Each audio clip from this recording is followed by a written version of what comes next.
Chegamos à lição de quinta-feira e vamos identificar hoje a besta da terra.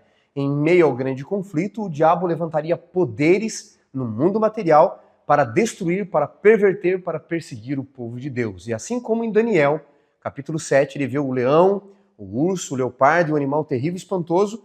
E no verso 17, o anjo diz para ele que eram reis ou reinos que se levantariam sobre a terra. Nós estamos deixando a Bíblia ser sua própria intérprete. Nós inventamos que as bestas são poderes que surgiram na história.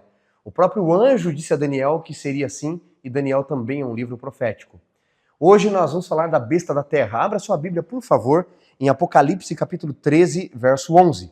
Depois da besta do mar, que tentou destruir o povo de Deus por 1260 anos, diz o verso 11, vi outra besta surgir da terra. Possuía 2 chifres, parecendo cordeiro, mas falava como dragão.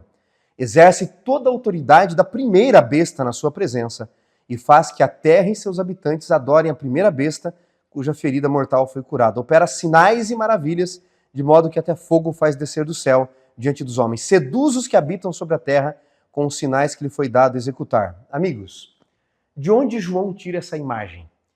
De uma besta da terra que ela tinha aparência de cordeiro e 2 chifres, mas falava como dragão. Lembra que eu disse para vocês que o capítulo 13 traz as imagens dos animais do capítulo 7 de Daniel? Vamos dar um pulinho em Daniel 8 e vamos identificar também de onde vem esta imagem do cordeiro. No capítulo 8, Daniel tem uma visão no 3º ano do rei Belsazar, verso 1, onde ele vê um bode e um carneiro. E depois desta visão dos animais, o anjo vem explicar para Daniel o que significa aquilo. No versículo 17 diz assim, olha, veio perto de onde eu estava, fiquei amedrontado, prostrei-me aos pés do anjo, né? E ele disse, entende, filho do homem, a visão, pois se refere ao tempo do fim. E então, olha só o que ele diz no verso 20 para Daniel. Aquele carneiro com 2 chifres que viste são os reis da Média e da Pérsia. Daniel vê um carneiro, são os reis da Média e da Pérsia. Depois um bode que vai destruir o carneiro. E olha o que ele diz.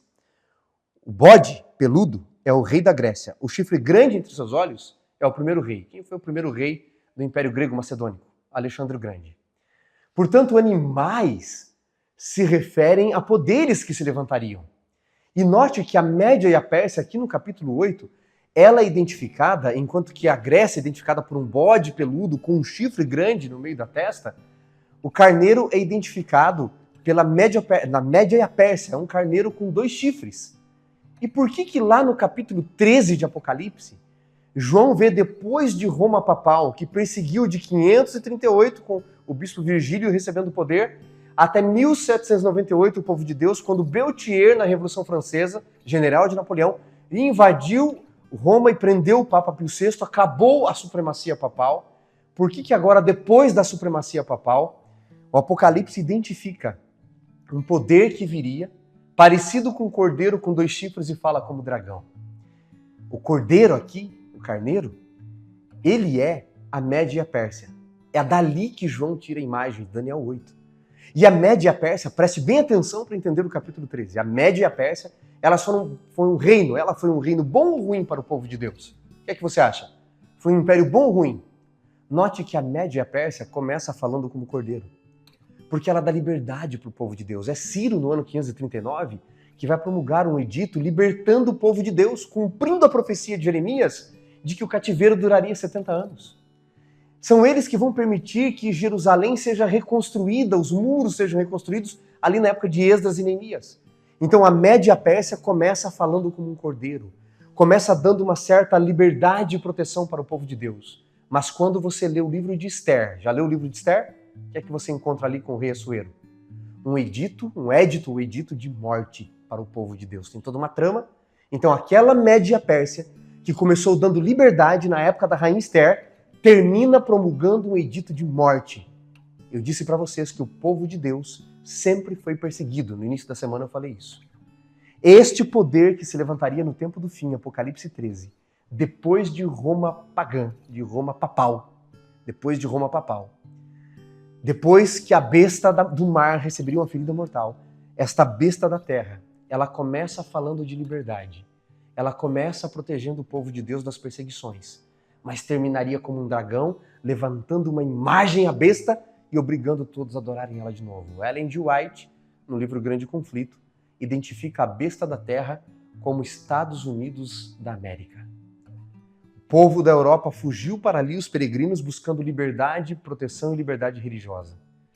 A nação americana foi baseada na liberdade, tem ali a Estátua da Liberdade, mas no fim dos tempos, diz ela no livro Grande Conflito, quando religiões extremas dominarem o Congresso, e a gente está vendo cada vez mais a religião se metendo em política, eles vão promulgar dia obrigatório de guarda, leis obrigatórias no Congresso e perseguirão o povo de Deus no tempo do fim de novo. Então, estenderá a mão para o abismo e a besta da terra e a besta do mar vão se unir. Diz Ellen G. White no livro Grande Conflito. Então nós veremos de novo aqueles que vão seguir as leis de Deus e a vontade de Deus e aqueles que vão seguir a lei dos homens. Quando tudo isso acontecer, nós vivemos, portanto, no último império. Da estátua de Daniel, a cabeça de ouro era a Babilônia, o peito de prata a Média Pérsia, a cintura de bronze o Império Grego-Macedônico, as pernas de ferro o Império Romano, depois os pés, barro e ferro, Roma dividido. Nós estamos na pontinha dos pés da estátua. Quando a pedra virá, Jesus Cristo, para atingir esse mundo. Quando Jesus vier em meio a este grande conflito, de que lado você estará? Dos poderes humanos ou do lado de Deus?